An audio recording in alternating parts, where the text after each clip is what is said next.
Zah, kamu tahu nggak sih apa itu atom? Wah, banyak tuh definisinya, Hus. Hah, apa aja? Nah, yang pertama ada Demokritus. Siapa itu Demokritus? Jadi, Demokritos Pratamaeos adalah seorang filsuf yang termaksud di dalam mazhab atomisme. Ia adalah murid dari Leukipos, pendiri mazhab tersebut. Demokritus mengembangkan pemikiran tentang atom, sehingga justru pemikiran Demokritos yang lebih dikenal di dalam sejarah filsafat. Terus, definisinya apa? Nah, atom menurut Demokritus adalah blok penyusun semua materi yang tidak dapat dibagi, diubah, dan selalu ada. Ada kelebihannya nggak sih? Ada. Yang pertama, model atom pertama kali. Yang kedua, menimbulkan minat-minat untuk melindungi atom. Ada nggak sih kekurangannya? Kekurangannya pasti adalah kekurangannya adalah tanpa didukung eksperimen. Oh, Nah, yang kedua, Dalton. Siapa sih Dalton? John Dalton FLS adalah seorang ahli kimia, ahli fisika, dan ahli meteorologi Inggris. Dia terkenal karena memperkenalkan teori atom ke dalam kimia untuk penelitiannya tentang buta warna. Kadang-kadang disebut sebagai Daltonisme untuk menghormatinya. Nah, atom menurut Dalton, zat yang tidak dapat dibagi lebih menjadi zat lebih sederhana. Kelebihannya, untuk mengantarkan perkembangan secara bertahap, dapat menjelaskan dua hukum dasar. Nah, kekurangannya nih, atom bukan partikel kecil dan masih bisa dibagi. Yang kedua, memiliki massa yang berbeda. Nah, nih host, ada lagi yang ketiga. wah banyak juga ya. Iyalah banyak, emangnya cuma sampai 2 doang. Nah, yang ketiga ini ada J.J. Thomson. Jadi, J.J. Thomson adalah Joseph John Thomson. Ia adalah seorang ilmuwan yang lahir di Chatham Hill, di mana ia diangkat sebagai profesor fisika eksperimental sejak 1884. Penelitiannya membuatkan penemuan elektron. Thomson mengetahui bahwa gas mampu menghantarkan listrik.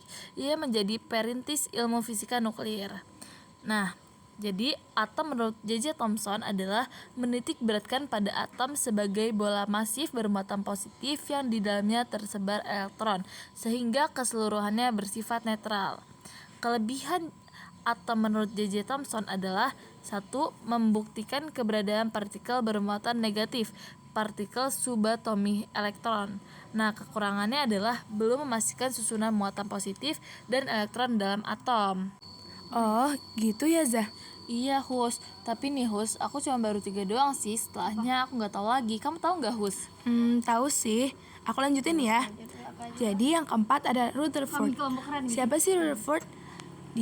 Beliau adalah seorang fisikawan kelahiran Selandia Baru yang bekerja sama peneliti atom dengan J.J. Thomson di Universitas Cambridge. Rutherford berhasil menangkap adanya nukleus di dalam atom. Nah, sekarang atom menurut Rutherford, model di mana setiap muatan positif pada atom akan terkonsentrasi di ruang bernama nukleus dan dikelilingi oleh elektron bermuatan negatif yang melintas sehingga menambah besaran volume atom. Terus ada kelebihannya nih. Yang pertama, menjelaskan keberadaan inti atom. Yang kedua, menentukan inti atom atau nukleus. Nah, terus ada juga kekurangannya. Yang pertama, tidak dapat memberikan penjelasan mengenai spektrum garis atom hidrogen. Yang kedua, atau yang terakhir, tidak ada penjelasan tentang stabilitas atom. Dan terus yang kelima, ada Bohr. Niels Bohr bernama lengkap Niels Hendrik David Bohr, lahir pada 7 Oktober 1885 dan meninggal pada 18 November 1965. Nah, fun fact-nya, Niels Bohr adalah seorang ahli fisika yang pernah meraih hadiah Nobel Fisika pada tahun 1922. Wow, keren banget, Hus. Iya dong. Nah, atom menurut Bohr. Elektron dalam atom bergerak mengelilingi inti pada lintasan-lintasan tertentu, tidak memecahkan energi. Nah, kelebihannya dapat menjelaskan mengapa elektron tidak jatuh ke atom dan dapat menjelaskan tentang spektrum atom. Kekurangannya nih, hanya dapat memerankan atom berelektron tunggal seperti atom hidrogen. Ada lagi nggak sih, Hus, definisi atom? Ada nih, yang terakhir, mekanika kuantum. Apa sih mekanika kuantum? Mekanika kuantum adalah cabang dasar fisika yang digunakan untuk menjelaskan sistem atom dan subatom.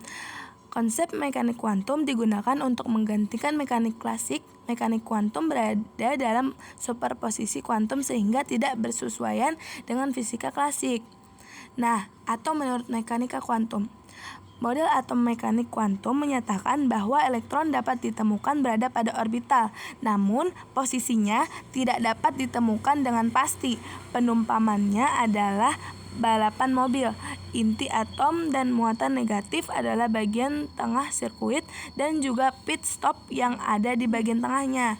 Ada kelebihannya nggak, Hus? Pastilah ada. Yang pertama, dapat menjelaskan sifat-sifat kuantum atom. Yang kedua, dapat menjelaskan spektrum emisi dan stabilitas atom. Kalau kekurangannya, Hus?